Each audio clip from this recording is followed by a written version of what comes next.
آپ علیہ الصلاۃ والسلام قبرستان تشریف لائیں، آپ پر غم کے آثار تھے، آپ بیٹھے رہے، اور اس کے بعد پھر آپ نے جب میت کو دفن کیا تو آپ نے فرمایا استغفروا لاخیکم، اب اس کے لیے استغفار کرو فإنه الآن یسأل، اس لیے کہ ابھی ان سے سوال کیا جاتا ہے۔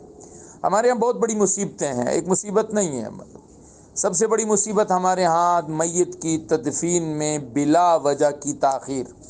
اور یہ ایسا نہیں کہ بے دین لوگوں میں، بڑے بڑے دینداروں کے ہاں ایک ایک دو دو دن، جبکہ جنازے کو بڑا کرنے کے لیے جنازے کی تاخیر کرنا یہ سب سے قبیح بدعت ہے کہ جی جنازہ بڑا ہوگا۔ ابھی میرے پاس ایک فون آیا، جی 2.5 سال کا بچہ انتقال ہوا ہے، باپ اسلام آباد میں ہے، اب 2.5 سال کے بچے کے لیے باپ کو اسلام آباد سے وہ آئیں گے تو پھر بچے کو دفن کریں گے۔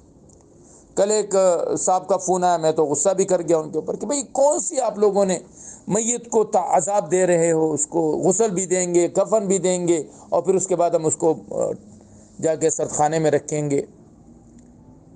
لیکن نبی نے فرمایا جلدی جلدی۔ تو ایک تو یہ جو تدفین میں بلا وجہ کی تاخیر ہے، فلاں آ رہا ہے فلاں آ رہا ہے فلاں آ رہا ہے، تو یہ فضول کام ہے۔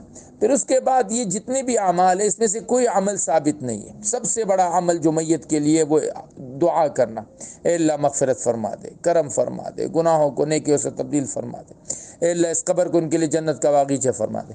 اللهم اغسله بالماء والثلج والبرد، اللهم باعد بينه وبين خطاياه كما باعدت بين المشرق والمغرب، اللهم نقي من الذنوب كما ينقى الثوب الأبيض من الدنس، اللهم اجعل قبره روضة من رياض الجنة ولا تجعل قبره حفرة من حفر النار، اللهم وسع قبره وسهل حسابه وثقل ميزانه ويمن كتابه وباعد بينه وبين خطاياه كما باعدت بين المشرق والمغرب۔ یہ دعائیں ہیں، پڑھنا کہیں ثابت نہیں ہے۔ ہاں پڑھ رہے ہیں، پڑھیں، پڑھ کے دعا کریں، پڑھنا اصل نہیں ہے، پڑھ کے دعا کرنا اصل ہے۔